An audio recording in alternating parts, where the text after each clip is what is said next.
Hello and welcome to today's Democrats of Greater Tucson meeting. It's an absolute thrill to be here. It's a great day to be a Democrat in Pima County. My name is Larry Bodine. I'm the president of Democrats of Greater Tucson, and I'll be your host today. And we are extremely fortunate to have with us Joshua Polacheck. Joshua, how are you? I am doing great. It's a little chilly in headquarters last night, because it's a little chilly in headquarters right now because of the rain last night, but I am all smiles. All right. So let me do a quick introduction. Joshua Polacheck is a Tucson native, and he has been Pima County Democratic Party's executive director since July.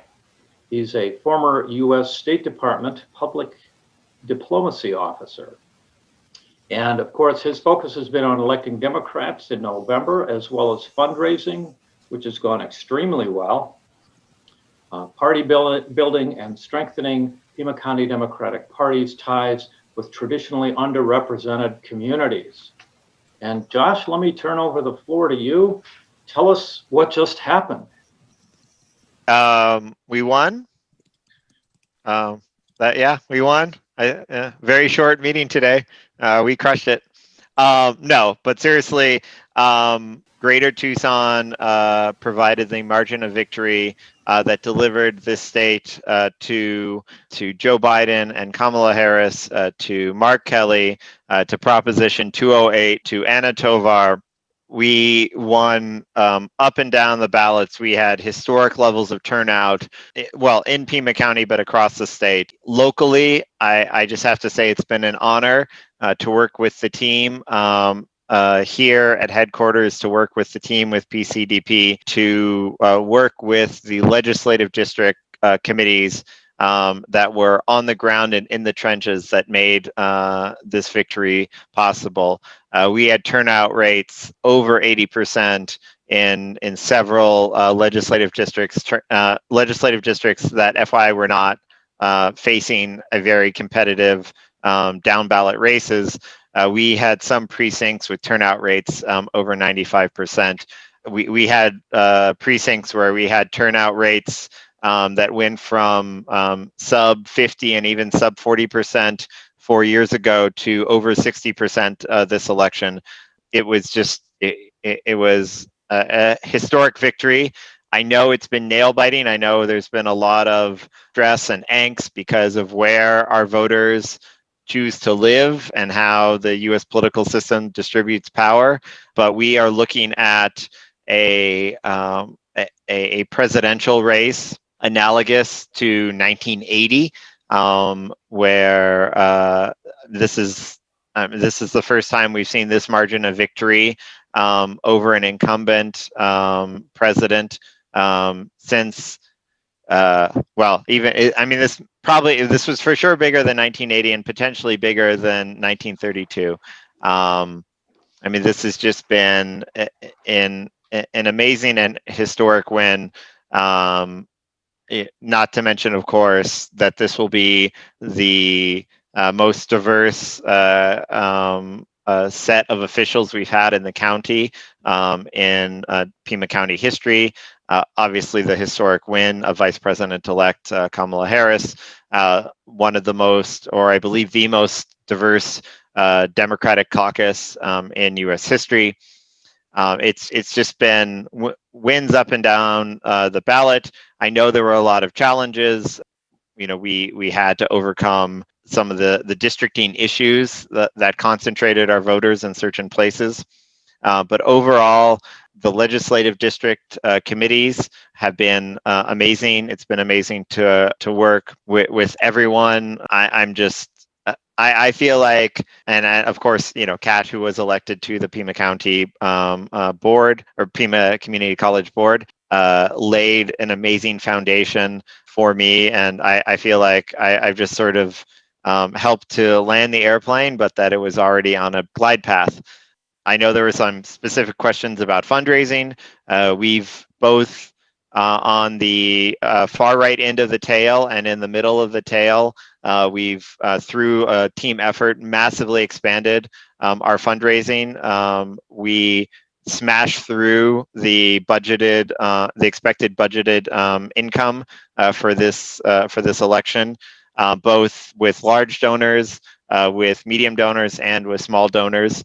Part of that was fortuitous element. I know there was a lot of issues with the signs, but the signs turned out to be probably our second or most successful fundraiser, very close up there with the Udall event this year. We had great candidates that were incredibly inspirational. Our top competitive vote getter in Pima County was Gabriella Casares-Kelly for recorder, the first Indigenous woman to win, or first Indigenous person to win a countywide seat in Pima County's history. She ran on a very engaging platform of making democracy work for everyone in the county. That resonated very strongly with voters. We believe, looking at the data, that she got tens of thousands of crossover voters from the Republicans, which is frankly amazing for a candidate to that progressive to do so well. Obviously, Laura and Dustin, as uncontested candidates, got the highest vote total in the county, but they were also inspiring candidates who pulled in a lot of people. So I think overall in Pima County, there's a lot of work left to be done. Those precincts I talked about, where we went from sub 40% turnout in 2016 to 60% turnout in this cycle. We need to make sure that we sustain that for a very competitive open seat gubernatorial race in 2022, for the re-election of Mark Kelly for a full term in the Senate in 2022, for a chance to retake, or to actually take the Corporation Commission, the Attorney General's office, to get a new bite at the apple post redistricting in flipping the State House and the State Senate. So there's a lot of work left to be done. Probably maybe today is our last day to celebrate before we roll our sleeves up and start to focus on the future. With that, I'm happy to take questions from the audience. Yeah, read one to me and I'll take the rest once I consult my electronic brain. Question from Bridget Rissace. Sorry if I messed up your name. It says, it is obvious that Katherine Ripley and her team ran an extraordinary campaign. One, what was unique about her campaign? Because interestingly, District 1 has more Republican voters, yet Rex Scott won there by only 2,000 votes, yet Katherine won by 20,000 votes. How do you explain these Democratic victories in Republican areas? There's two explanations. The first is that we worked harder than they did. And then the second explanation, I guess, has sort of a two-part explanation. The first is we had better candidates and we offered a better vision for the county, for the state, and for the country than the other side did.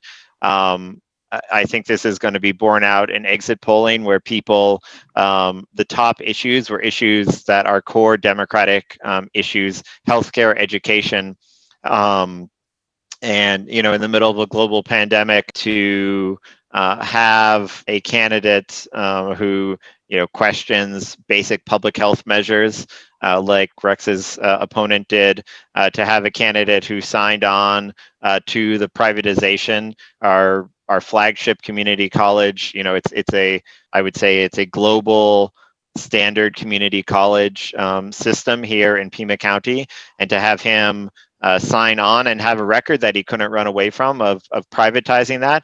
I think there are people from across the political spectrum that saw Kat's vision of strengthening public community college education in our community, and were really inspired by that. But beyond her vision, Kat also did the work. And we saw candidates up and down the ballot who here in Pima County really pounded the pavement, virtually pounded the electrons, I guess, and did amazing work.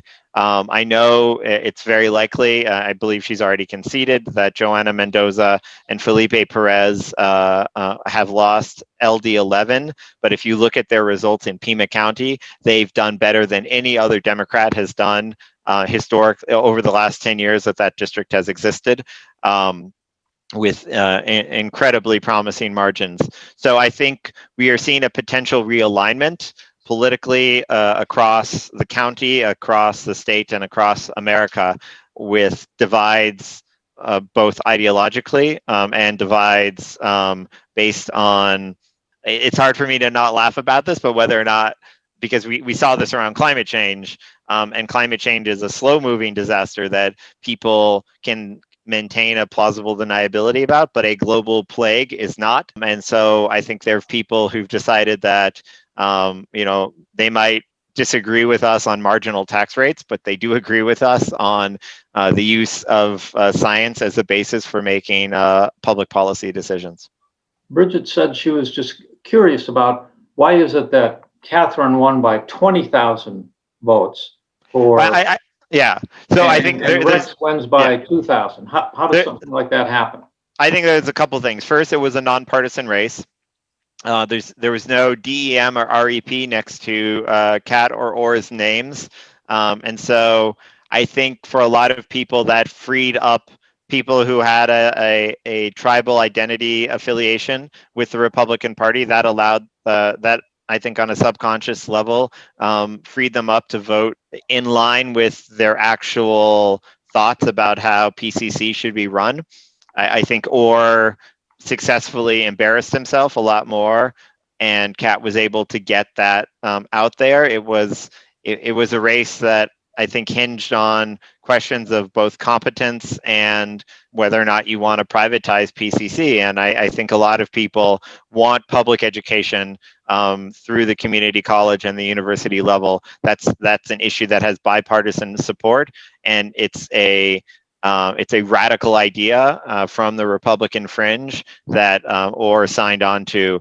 And Kat was able to educate the voters on that, and they made the decision based on the vision for PCC that they wanted. But I also think that not having the partisan affiliation allowed for a lot of Republicans to cross lines on that in that race. Oh yes, Kat was also the union vote was very, in my earlier explanation, in giving a lot of credit to the efforts of the party. I did not give enough credit to our allied organizations. And so I want to give a big shout out, obviously, to labor, which has been the core and essential support for the PCDP and for Democrats in Pima County going back decades. We've had a century's worth of support with organized labor here. And in addition, we've had this victory really can be traced back to 2010 and the radicalization of the GOP in Arizona by the Tea Party, and the efforts by groups spanning the ideological and ethnic divide, like Mi Familia Vota, Lucha Arizona, Chispa, Indivisible. All of these groups, Swing Left, all of these groups who have organized at the neighborhood level, who have done the hard work to talk to people who have not been politically engaged, who have been able to get by with really outsourcing political questions to the political geeks, the people like myself, and those groups have done just that hard work, and especially during a pandemic, it's been incredible to see. We've got a couple of live questions. Let's go to those. Yeah, let's go to those. After looking at the two elections for Fincham's seat, I'm in LD11 and have a thing about him. We have to figure out a strategy about this vote for two business. I also work with the League of Arizona. I've been trying to figure out how we can, structure ballots so they don't work that way. Because no matter how successful we vote for any two, I'm still suspecting that Fincham and Roberts won because we missed some people at the vote for only one issue. So it's got to be built in some other way. Josh, what do you think can be done about that? Yeah, I agree. I mean, I think we saw that with the Corporation Commission as well, where Anna Tovar did really well with it. It works both ways. So in a case like the Corporation Commission, where we need to do voter education, where you have to vote for all three, and where we're running single shot candidates, and you have to get them to get the voters to vote for one. I'm sure people are aware that Arizona's, political system and a lot of the machinery, our late primaries and other things like that, are designed as incumbent protection. Are designed as GOP protection for to a large extent, and so we've got 2 years. I would say to D, right? It was D who asked the question. Yeah, sorry. I would say please get involved. LD 11 is reorganizing. Please get involved. Are you a PC already? No. Okay. Just with the Oro Valley Dems. Yeah, so please become a PC. It's about an hour and a half once a month. It's not a huge lift. Obviously, during the election, we ask you to go out to your neighbors and have those conversations. I'm hoping, it looks like we got some good news out of Pfizer this morning. I'm hoping that the next election is not going to be held under pandemic circumstances.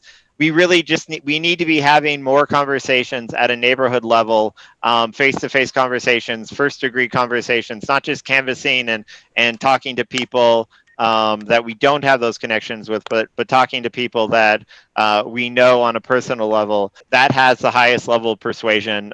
It's borne out by political science over and over again. I think we'll see what LD11 looks like. Whatever the new district is called. The Republicans are obviously running scared. It's a D, you might know the exact numbers, but I think it's an R+6, maybe R+8 district, and that we got so close this time with two very dynamic candidates. We'll see how this new independent commission is going to work. I think one thing that is going to be important is that we engage in the redistricting process, that the people here on this call really push for communities of interest, call the commission, and you can have an influence how that redistricting happens.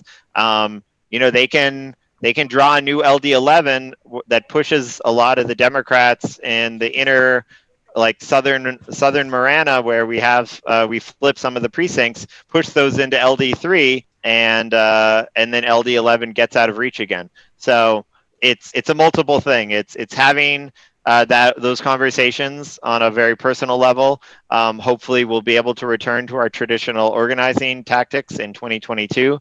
I think having a more concerted effort around voter education, both for statewide issues like the Corporation Commission and for single shots, and then making sure that we don't have bad redistricting, or we're going to have bad redistricting. Make sure it's as least bad as we can make it by being engaged in that process over the next 12 months.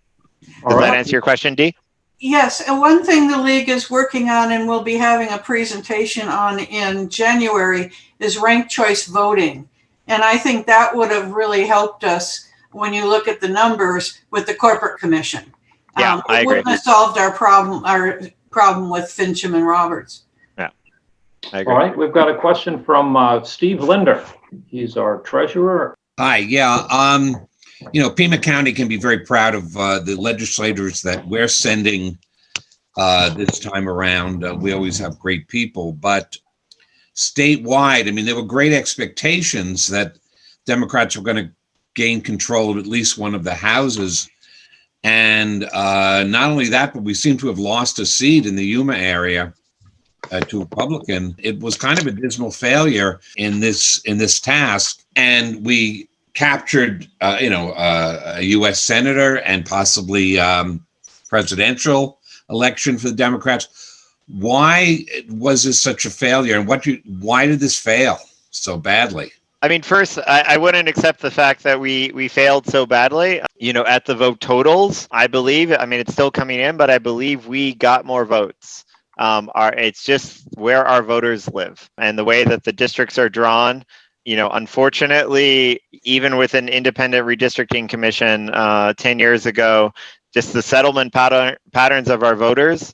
It's not as crazy as Wisconsin, where our party up there won 61% of the state legislative house votes, and got only 48% of the seats. It's pretty bad. I think in Maricopa, I mean, part of the issue is that I think we've won every seat that is R+3 or better for us. I mean, that's amazing. I don't think the Republicans have a single seat in either the House, the State House, or the State Senate that is a net Democratic registration seat. And I think that's pretty illustrative of the divide between our two parties. Josh, a quick question for us ordinary PCs. What do you mean by R+3? Oh, yeah. So where the registration advantage between the two parties. So in R+3, the Republicans have 3% more registered Republicans in that, whatever the district is, whether it's a county supervisor district where that Rex Scott won, which I believe has 3% more Republicans than Democrats, or a state legislative district, or Arizona on a whole, where the Republicans still hold a registration advantage over Democrats. And so my understanding, and we'll see the data as it, we're still counting some votes in counties across the state, but that we as a party have won every single state house and every single state senate seat where we have a positive registration advantage, and we have won where we have a registration disadvantage. But because of the way the seats are structured right now, it's simply easier for the Republicans. They're always playing defense. That they're sort of what they come to the table with as things that are anywhere between safe or strongly lean Republican outnumbers ours. And so we're fighting an uphill battle. I hope that we get more competitive seats with redistricting. I don't know. I have a lot of suspicion about the current process. Governor Ducey has very successfully tarnished the independence of the committee, which I always get the name wrong, but it's like the Committee on Appellate Court Appointments. Does that sound right to everybody? Yeah. And it goes by CACA, which fits it perfectly. So my understanding, so CACA is supposed to have an equal number of Democrats and Republicans, and then a deciding number of independents. And currently, right now, they have quorum simply by having there are 0 Democrats on CACA right now. That's right, Dee? That's my understanding? There's one. Oh, there's one. So there's one. The independents are independent on that committee, and then the independents that they have advanced to be the chair for the independent redistricting committee. One actually held a fundraising rally for Trump. The other one was a former Republican lobbyist, and they count as independents technically under the letter of the law. So we're facing an uphill battle, and I believe we can do it. I believe we can persuade. One, we can engage our base, and that's something that we saw very successfully, not just in Arizona but around the country. That we have a coalition here in the county, here in the state, and here in America that can provide a governing coalition for the Democratic Party. And that the Republicans are fighting a rearguard minority rule action to retain power. But democratically, small d democratically, we have put together a historic coalition. And, we talk about a failure, but Arizona somebody can do the math for me, but I believe this will be the second time we have voted for a Democrat for president since Truman. Does that sound right? So I mean that's a pretty amazing accomplishment. The fact that it looks like we're going to hold on to Tom's seat in CD1. That's also thanks to efforts. We have parts of CD1 in Greater Tucson and Pima County. That margin of CD1, that little slice of CD1 that we have a hand on, strongly contributed to Tom's win. We have 5 of the 9 Congress seats, House seats. We've got 2 U.S. senators. We flipped a corporation commission seat. I would say that this has I would characterize it as a difficult and bloody victory versus an abject failure. According to the Associated Press, nationwide, Latinos voted 59% in favor of Biden and 38% for Trump. How does this reflect here in Arizona? And describe the outreach efforts that were made to reach Latino voters. Sure. That number is not indicative of what happened in Arizona. The exit poll that I saw with New York Times, I believe, was 63%. It might have even been 67%. I want to give huge thanks to the people that have been working on this before I came here. Like I mentioned earlier, Mi Familia Vota, La Lucha, Chispa, other organizations that have been working tirelessly since the days of Joe Arpaio and the Show Me Your Papers bill. The New York Times exit poll has us at 36% though, so that that looks like about 1% of the Latinos in the state, or I think it's more proper in Arizona to talk about Chicanos and Mexican Americans voted for Joe Biden and were the basis for Mark Kelly's win as well. Well, first, the LDs have done a huge amount of effort. They're the ones that have been phone banking. They're the ones that have been sending out mailers, have been pushing out bilingual information, whether it's the famous or infamous, depending on how much mail you're getting, the LD2 blue card, the efforts of LD 9 and 10 to try to do targeted outreach to Spanish speaking voters, the postcards that LD3 did. At the county level, we started a program called WEPI, Winning Elections in Pima Through Youth, where we recruited young people, about half of whom were Spanish speakers, to do outreach efforts, both working directly for the LDs, for candidates, and working for the party directly. And we had a targeted phone bank for the Chicano community in neighborhoods where it was data driven. We were looking at our early returns. We were seeing where our precincts we overlaid census data and precinct turnout data during the Pebble period, and we used our phone bank to target those areas. I personally, depending on, I'm executive director through December. We'll see what the new chair, whoever that may be, decides whether or not to keep me. I would love to see in 2021 a huge concerted effort to focus in those communities. We need to work directly with our allied organizations and to bring people into the political process, but to bring them into the political process as Democratic identifying voters. And that's something that it's on us. Chispa and Luchan and Mi Familia Vota will bring those communities into the political process, and it's then on us. The burden of engagement then lies on the party. Question now from Tony Zinman.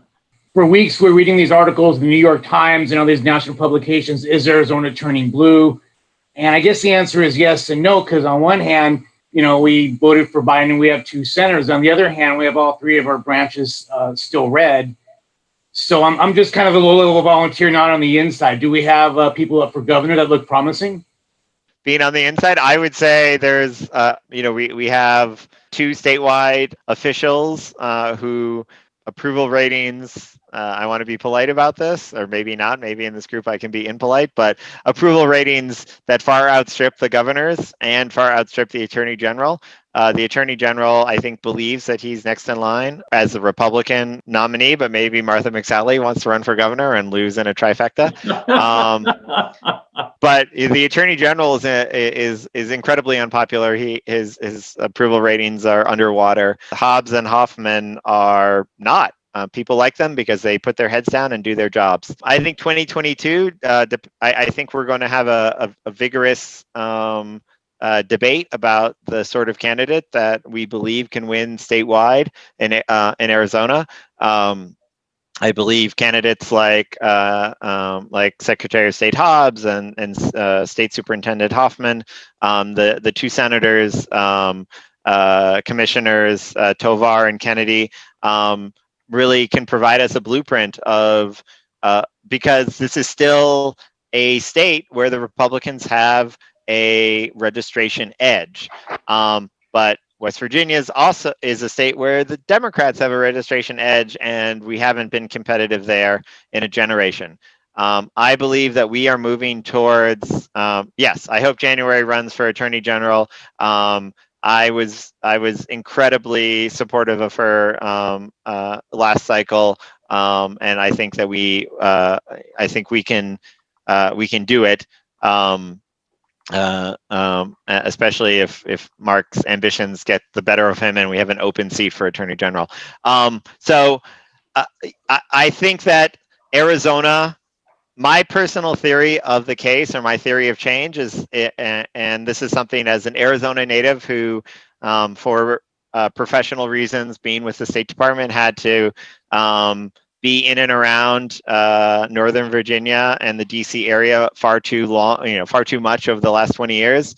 I think if we look at the trends that happened in Virginia, Arizona is beginning that path of change, where our Richmond equivalent, Richmond used to go 55-45 for the Republicans. It now goes 52-48 for the Democrats. Northern Virginia voted for Republicans as recently as George Bush in 2004. It was very competitive in 2008. And now it's 70-30. And so I believe that our Richmond equivalent, which is Phoenix or Maricopa County, is on its way to being a 50-50 tie or a 52-48 advantage for us. And with a 20-point, or even I believe we can get it up to 25, 30-point advantage in Pima County, that we can counterbalance the still very conservative rural parts of the state, where, people like Kelly Ward come from. There's a lot of support for that sort of brand of republicanism in our state, and we need to recognize that, and recognize that that our base is looking to be inspired, and that the people that used to be Republicans, people like Jim Colby, people like Gabby Giffords, who were maybe at the bleeding edge of that, they want a new political home. And so I believe that the Democratic Party locally here in Pima County and statewide will be able to provide that home as early as 2022. And I believe that whoever our presidential nominee is in 2024, we will deliver Arizona to that nominee, and we will reelect Senator Sinema. I saw there was a private note about exit polls. Depending on the modality, exit polls did both a phone screen where they call people who said they had already voted, as well as doing the in-person exit polls, and then they tried to properly weight it for those proportions. And then, yes, Lucy, I thought I mentioned that Arizona voted twice for Republican since, or Democrat since Truman. That would have been Clinton in '96. Yes, so ready for the next question. All right.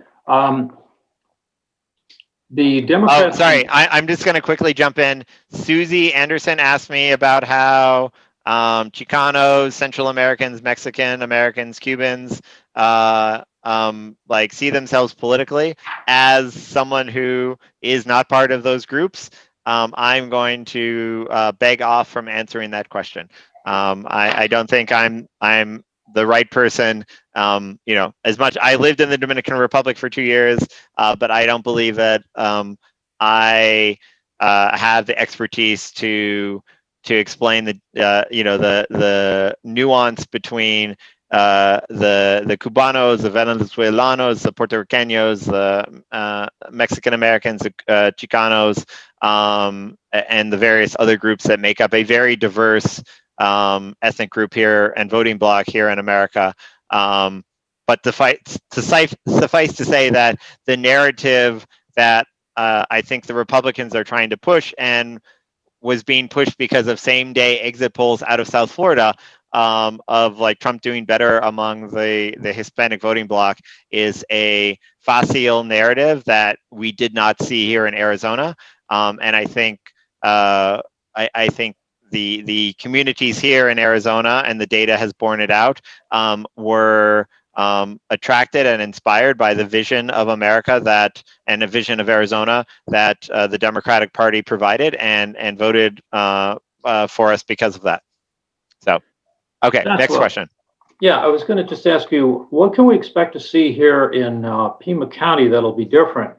I mean, the Democrats had pretty much swept every office with a few exceptions.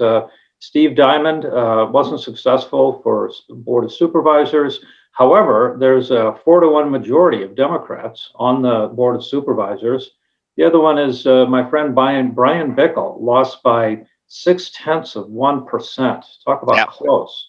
But look at everything else. All of the incumbents in LD9 were reelected. Laura Conover is going to be the new county attorney, replacing. That was a very tough race for her in the general. Well, talk about Laura Conover. I mean, she's replacing basically, Barbara Lawal, who was just terrible. I mean, all she did was, go for easy prosecutions. She would bust kids with a joint in their pocket and send them to prison. Allison wrote an editorial about how she sort of betrayed the Democratic Party.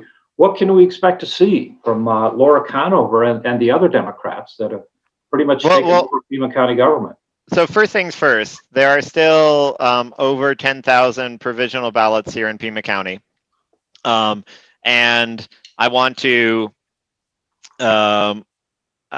say Brian should not concede yet. Has he officially conceded? No. I think he should. He should not officially concede. We should not count our chickens for the sheriff's office before they're hatched.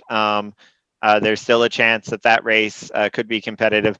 I believe because of the distribution of the provisional ballots that Rex is pretty secure in District 1, but that could still also tighten up.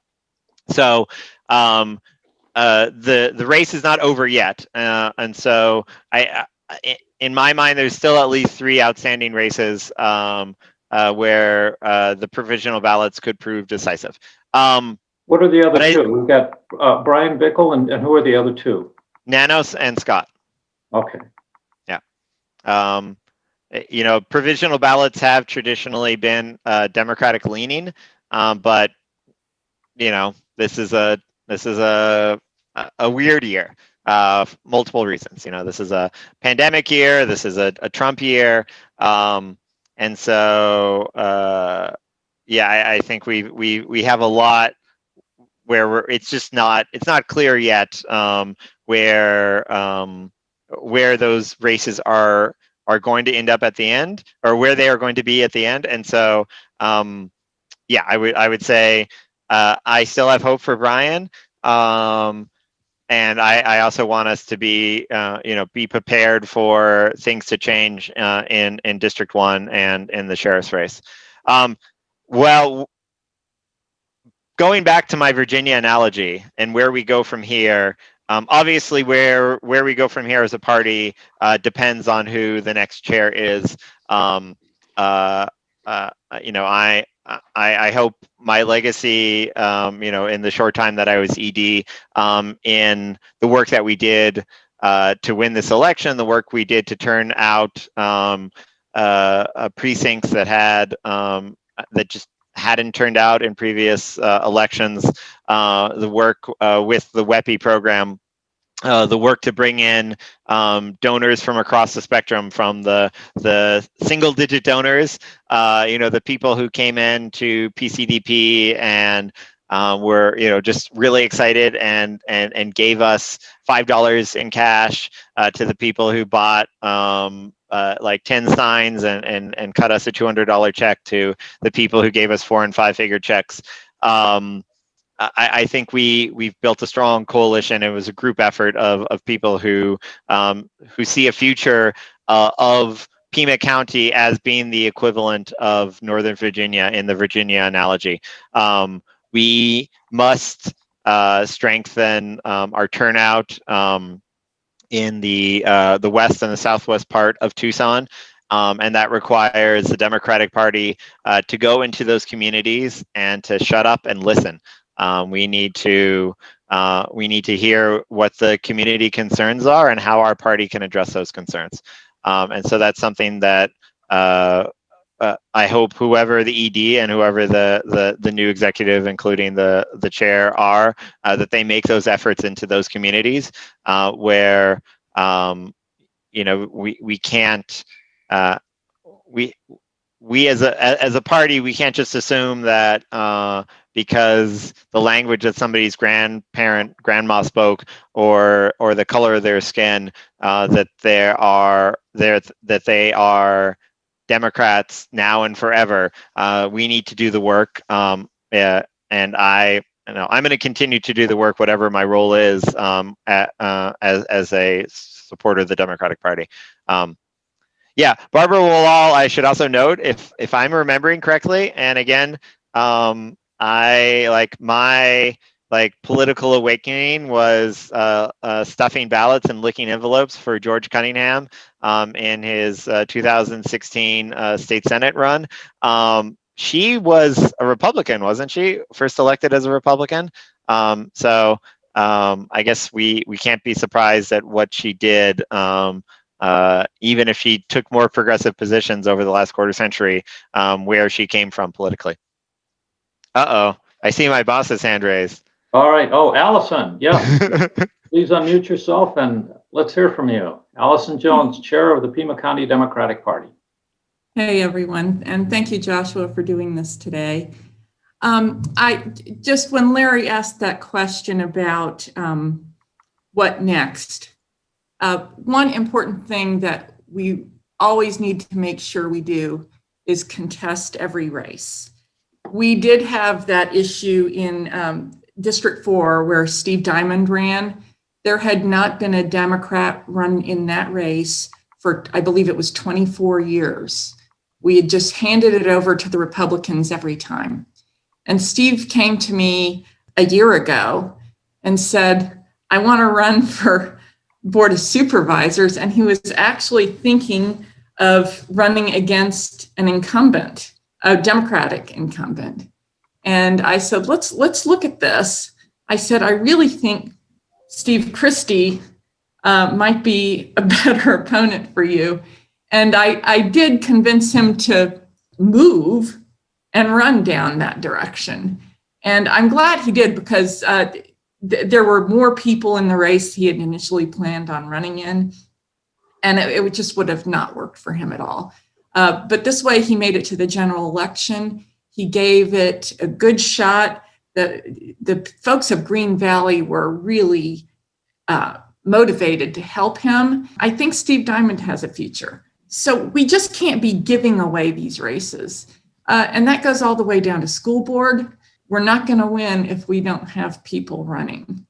So let's always make sure we have candidates in these very important races. I want to really echo that point, that I think people maybe in this group might have got a chuckle from who the Republicans ran in CD2 and CD3, but those races likely contributed to how close, I mean, relatively close, not relatively close, but how close the Republicans came in Pima County, and those have up ballot implications. There are many parents to this victory.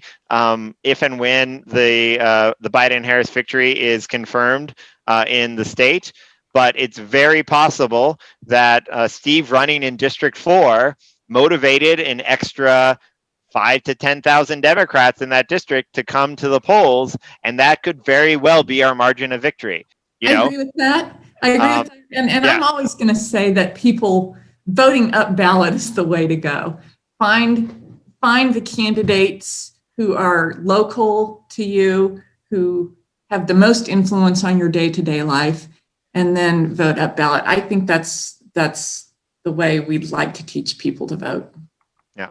And so I think, we LD4 touches on Pima County. I think we want to make sure that whatever that district looks like, that we always run strong, we recruit and run strong candidates in there. Whoever the EC and the chair are post redistricting, I think that's going to be an essential job. I know one of the questions that I got by email was efforts to reach out to the diverse communities, to the Chicano, to the African American, to the Tohono O'odham and broader tribal nation communities, the LGBTQ communities, and here in Tucson. It comes back to a moment in my life where Vice President-elect Harris. Well, I'm married. I'm the son of an immigrant. I'm married to an immigrant. My daughter is mixed race, seen by the world as a Black girl child, and my family is Jewish. And Vice President-elect Harris, saw this child and told her that she was running for president so that child could one day be president. I think that is a very powerful thing that our party has that the other party does not have. And that it's something that if we continue to run inspirational candidates, as I said at the very top, the top vote getter in a competitive race here in Pima County was Gabby. And I think we have a lot of lessons to learn from her as a party. I am looking forward to sitting down with her and her campaign team and figuring out what did well with her. I want to sit down and talk to Steve Diamond and figure out what worked with him. I want to do a precinct by precinct analysis with Steve and figure out, where was he successful? What did he do in those precincts that worked? And we need to make sure that institutional knowledge gets carried forward election after election, and that we build, we contest everywhere. And even in LD4, we need to figure out where did we do better and what did we do in those precincts that allowed us to do better. I'm hoping that Joanna Mendoza and Felipe Perez can stay very involved in Southern Arizona Democratic politics, because I think they were inspirational candidates who showed us that even in an extremely tough district, that district started out rated by the ADLCC because of its demographics and because of its partisan split as a tier 3 non-competitive district. And we got closer there than we did in several other districts that were rated tier 1 and tier 2. It ended up as a tier 1 race in the end, but that's what good candidates can do for us. So I want to encourage people in this group, when you find people that are good candidate or potentially good candidates, people who are, dynamic, top of their law school class at the U of A, but aren't even thinking about politics because they want to go into public interest law, but they are dynamic, charismatic people, or somebody who's gotten involved in a local PTO or PTA at a school and shows a deep concern for the community and a willingness to put in the work. Send them to the party. We want to pull them in. We want them to be PCs. We want to get them thinking about running for elected office.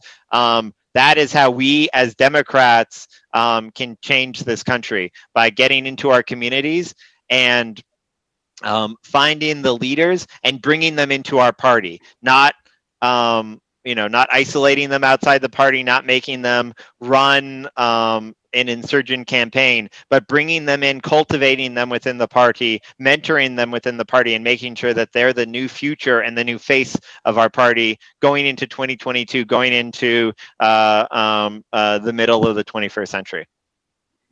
All right, Josh, we just have a few. I hope that doesn't get me in trouble with Allison. Well, you'll find out. Yeah. I would just wanted to say how thrilled I was that Gabby won and was the leading vote getter. You know, it's time for an Indigenous woman to be coming through. Yeah. So, Joshua, we only have about a couple of minutes left. Tell us how we can consolidate, the wins that we got in Pima County and extend that to the state legislature. How can we extend that to the governor? How can we extend that to the attorney general's office? Lynn gave me a good reminder. PCDP, besides the tens of thousands of dollars that we gave to the LDs, to the Young Democrats, both the Pima Young Democrats and the U of A Young Democrats, we gave them direct financial support. We paid for, in coordination with the coordinated campaign, we paid for organizers on campus. So yes, our poll workers, FAN had an oversubscription of poll workers. Unlike the nationwide shortage we saw in Pima County, we had more poll workers. And that was because the average age of our poll workers went down, I believe, by like almost a decade with this election, even compared to the primary. I want everyone in this room, I'd like them to take a pledge to do a couple things. First, please become a PC. We need people to organize on the neighborhood level. I know it's sexy to come and talk about federal tax policy or what's the best way to pressure our Senate to help restore the transatlantic alliance or things like that. But to have that change happen and to have it last, so that we don't go from a 2008 where we were talking about a permanent Democratic majority to 4 years of Donald Trump. We need to have sustained engagement on the neighborhood level. And so really, please sign up to be a PC. If you can afford it, it's $83 a month. Please sign up to be a Catalina Democrat. Those are the core financial supporters that allow our party to have the year on year, especially when it's not a sexy election year, to have the financial resources we need to compete and to consolidate our efforts. And then get involved in your LDs, get involved in the county and state party. It's only as good as we make it. We do not have the Sheldon Adelsons and the Koch brothers with a multi-generational, multi-billion-dollar effort to change the ideology of America. Our Democratic Party is made up of groups like this, of local neighborhood groups, and you need to be involved in it. So the question from Bridget, so I believe that Steve Christie running in Supervisor District 4 helped us win the Electoral College in Arizona when we finally have the count for Biden. By being competitive in Supervisor District 4, we may have brought 5 to 10 additional Democratic voters to the table, and that could very well be our margin of victory for Joe Biden. Yes.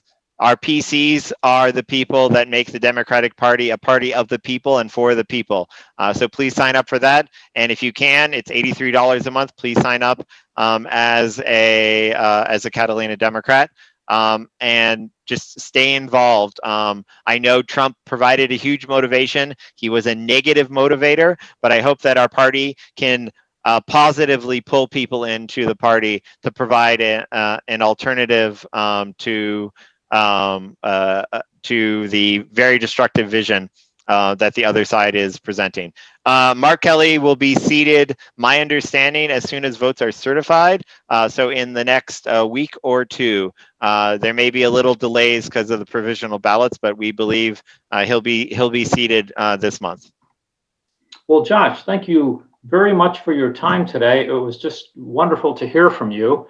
And I echo your encouragement for everybody on this call to become a precinct committee man.